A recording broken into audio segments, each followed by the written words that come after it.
up top to me.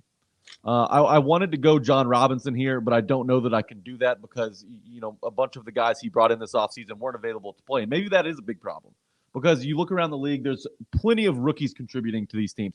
Monty Rice is the only guy I saw out there really yesterday, and that was on special teams. Yeah, and Elijah Molden is not visible either after he's been burned a few times. So, yeah, they're not getting anything out of really their top 4 draft picks on offense or defense. And this has been a trend with John Robinson, right? Yeah. You sign risky guys, Vic Beasley, Jadeveon Clowney had health issues coming in. Bud Dupree now.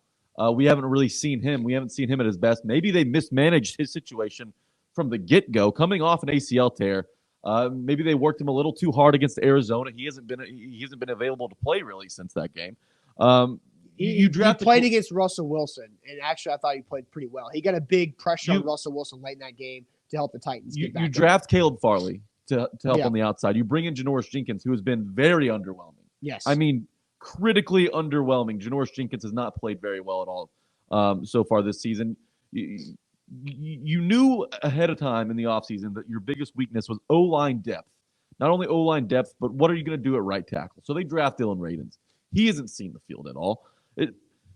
All of these risky moves and risky draft picks because J-Rob, let's face it, I mean, some of these drafting Jeffrey Simmons when he was hurt, that's paid off. Yes. But Corey Davis they drafted when he was hurt. And you guys got into this a little bit yesterday at the game day show out at Mill Creek. A lot of these moves have been really risky, and 1 out of 5 is not going to cut it.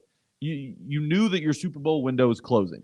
You have a couple of years left on that. I think it's 2 years, including this year. And you need to improve throughout the draft.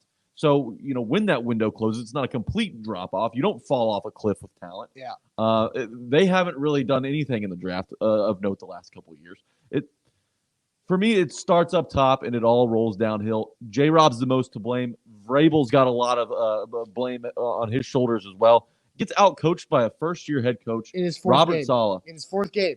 And Robert Saleh, he's a defensive-minded coach, but that offense, you mentioned big splash plays. Yeah. The Titans gave up 5 plays, if you include the penalty against Crookshank, the 43-yard penalty, 5 plays of 29 yards or more. Oh, gosh. That's reverting back to the same defense they had last year.